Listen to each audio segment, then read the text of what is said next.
Hey boys and girls, we're back here with the Wild Robot Escapes by Peter Brown. We're going to jump into chapter 26, the tornado, because it is tornado season on the farm. And we'll read about how Roz will probably save the day again, or at least tell us the story of how it's done. All right, so here we go. Chapter 26, the tornado. The weather forecast warned of possible tornadoes that day, but despite their scientific equipment, experts still couldn't predict exactly when or where a tornado would strike. So most farmers carried on with their usual tasks, while keeping a watchful eye on the skies. Roz was out in the fields loading hay bales onto the flatbed truck as towering puffy clouds rose up from the south. Raindrops slightly tapped against her body, and she thought nothing of it. The wind began to blow, and still the robot continued with her work. It wasn't until the first flash of lightning that Roz finally called it quits. She climbed into the back of the truck and automatically rolled across the hayfield toward the driveway. The storm developed quickly. Dark clouds started swirling and bulging downward, lower and lower, like a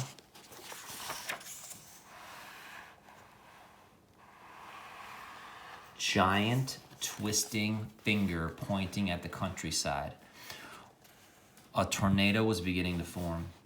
When the truck reached the driveway, Roz hollered, "Drive faster!" The engine revved, the tires kicked up gravel, and the robot held on tight. The funnel cloud continued stretching downward. It brushed the tree line, and leaves exploded into the air. Dust swirled around and around, rising higher with each spin. Then the tornado touched the ground.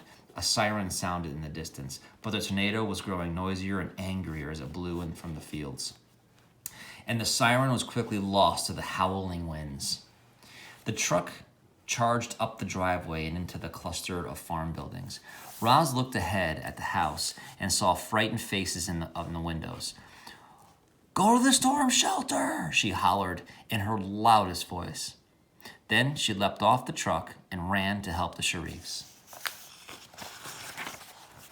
Leaves and sticks flew sideways, whipping against the robot's body, knocking her off balance. Behind her, the farm buildings rattled and groaned. The milking parlor was shaking violently. With a long, terrible screech, its entire roof peeled off and sailed away in the wind. 4 blurry shapes appeared in the backyard. Mr. Sharif shielded his face and hobbled alongside the house toward the storm shelter. He threw open the door and waved everyone downstairs. Oscar went first, then Jaya, but Jad wasn't moving. "Come on, Jad!" yelled his father. The boy stood still, shaggy hair flying everywhere and staring up at the towering, twisting tornado. He used to have nightmares about tornadoes, but this was no nightmare. It was real, and it was getting closer. The clouds swirled faster. The wind roared louder. The trees bent down to the ground. Jad suddenly felt strong arms around him, and Roz whisked him to safety. Mr. Sharif reached up from inside the shelter, desperately grasping for his son. And just when Roz thrust the boy into the father's arms, a blast of wind slammed the shelter door closed and swept our robot away. At first, Roz didn't realize she was in the tornado. She kept expecting to fall back to the ground, but the wind only lifted her higher and higher. She saw the treetops, the rooftops, the faraway fields. More of the countryside came into view with each spin around the funnel cloud.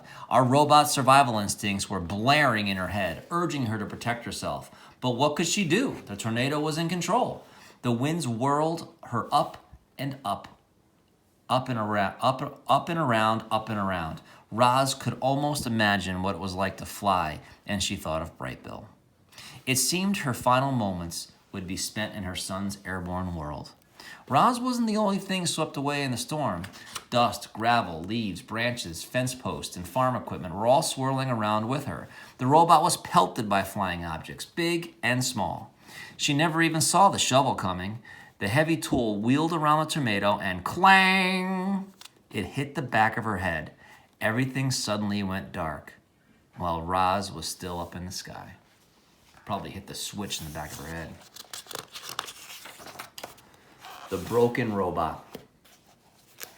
The Sharifs found her robot powered off, lying in a ditch by the road. Her left leg was crumpled beneath her torso. Her right arm was twisted around a tree trunk. and her whole body was covered in new scrapes and dents. Together, the family heaved Roz into the bed of the pickup truck where Oscar was waiting. The dog sniffed her broken body while the Sharifs climbed in beside him. The Rambler turned around. The road was littered with debris from the storm, and the truck had to drive slowly. As they bounced along, Jad pressed the button on the back of Roz's head. She powered up, and her garbled voice automatically said, "Hello, I am Roz, Unit 7134, but you may call me Roz." Oscar licked the poor robot's face, and Jad leaned in close. "Roz, can you hear me? Are you okay?"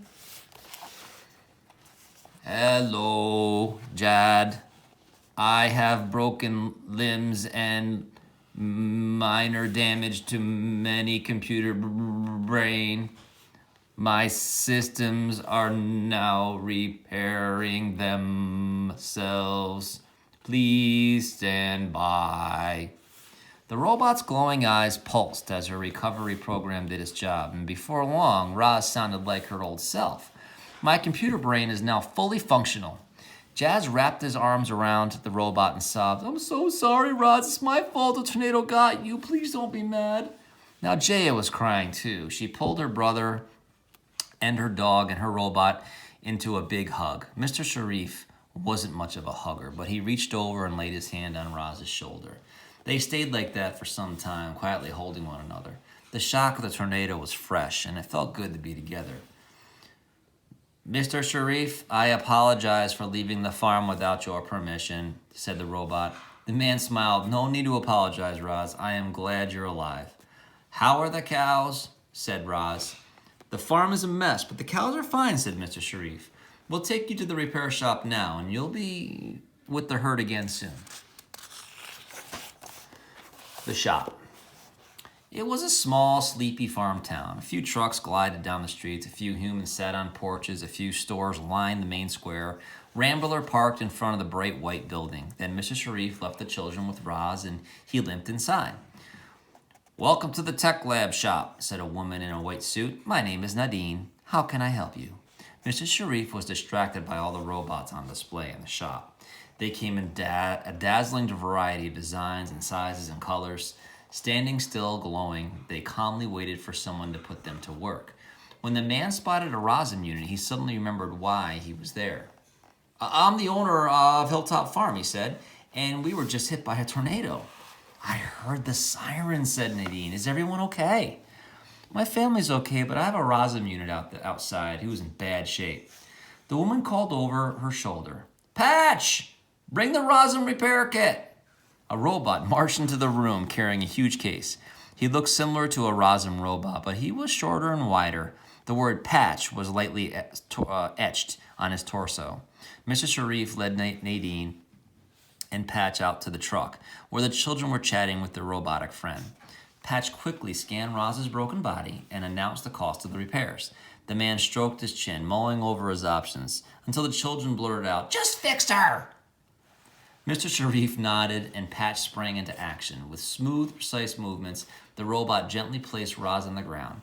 Then he grasped her broken arm and her broken leg and twisted. There was a thwip sound as each limb popped loose. Then he took new limbs from each case and popped them back into place. In a matter of seconds, Roz was whole and back on her feet. "Robots never cease to amaze me," said Mr. Sharif, admiring Roz's shiny new limbs. "The makers really outdid themselves with these Rozum units," said Nadine. "However, you have our most basic unit. Would you like to upgrade her software or adjust her settings or polish out these scratches?" "Will that cost extra?" Nadine smiled. "I'm afraid so. The basic unit is fine," said Mr. Sharif. "But I need to order a work crew. Could you send one over to fix up my farm?" "Not a problem," said Nadine. "I'll send a crew over immediately." Chapter 29, The Aftermath. Hilltop Farm was hardly recognizable. Buildings were flattened, equipment was missing, debris was everywhere. The farm had no electricity, and the computer system was down. As Roz picked her way through the rubble, she realized she was off the grid. It would be hours before Mr. Sharif could track her electronic signal again. Was this the moment for her escape? No, Roz couldn't leave the Sharifs, not like this. Instead, she did what she could do to help. The tornado had left behind a winding trail of destruction. Thankfully, it hadn't destroyed everything. The barn was leaning to one side, but it was still standing. Roz forced open the door and found the cows nervously bunched together in a corner.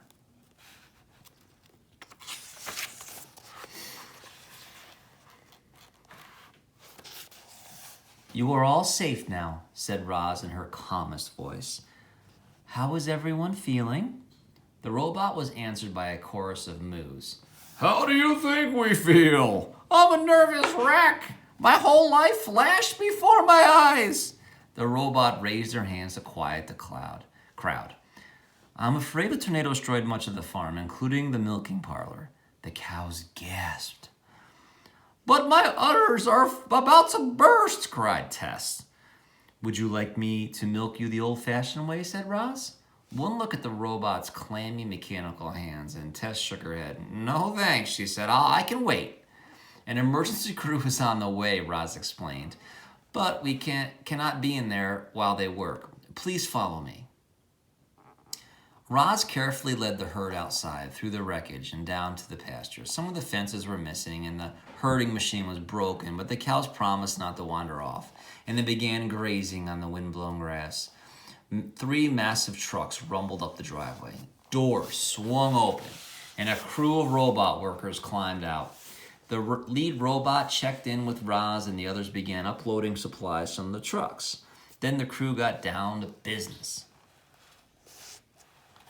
Power tools buzzed, debris was cleared, fences were mended, holes were dug, machines were repaired or replaced, beams and walls and roofs went up, equipment and pipes and wires were installed. Clearly, these robots were designed to work as a team. The Sharifs wandered out back and stood with Roz. They watched as their farm was rebuilt before their very eyes. Several crew members marched over to the house, fixed a hole in the roof, and replaced the shattered windows. Finally, rubble and tools were loaded into the truck, and the robots fell in line. "Are you satisfied with our work?" said the crew leader. "I am satisfied," said Roz. At those words, the robots climbed back into their trucks and drove away. Hours after it had been devastated by a tornado, Hilltop Farm was better than ever. Crazy. Chapter 30, The Gift. The children walked into the machine shed, past rows of parked farm machines, and found Roz tuning up the milk truck.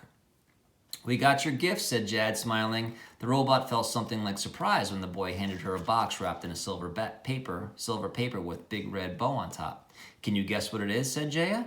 Roz started guessing. A bucket, a rock, a hammer, a turtle, a can of... Okay. You can stop guessing, said Jaya. "Don't forget to read the card," said Jad. Nestled under the bow was a little card. Roz opened it and read the following words. They were written in Chaz's messy handwriting. "Dear Roz, thank you for taking such good care of our farm and our family. We spent all our savings on this gift, so you better like it. Love, Jay and Jad. P.S. Tell us more stories about the robot and the island as soon as possible." "Thank you for that nice card," said Roz, although the handwriting could use some improvement. Jad rolled his eyes and said, "Open your gift." The robot untied the bow and tore off the paper and lifted the lid from the box. Inside was a tool belt. It was made of dark leather and had a wide strap and different sized pockets for holding different kinds of tools. "We thought this might make you work a little easier," said Jaya. "It's designed specifically for Roz and robots," said Jad, "so it should fit perfectly." The children helped Roz put on her new tool belt rather than going around the robot's waist like a normal belt. It went diagonally around her torso. Jazz looped it over Roz's left shoulder and down around her right hip. Jaya laced the strap through the buckle and tightened it until the tool belt was snug and secure across her chest. "Do you like it?" said Jaya. "I like it very much," said Roz. "Thank you for this lovely gift." The children smiled and hugged the robot. They really seemed to care about her. Roz wondered if they cared enough to help her escape from the farm. One of these days, she would have to risk everything and tell them the truth. For now, however, she did the next best thing. She led Jay and Jad out to the oak tree and told them another story about the robot on the island. And we'll get to this chapter the next time.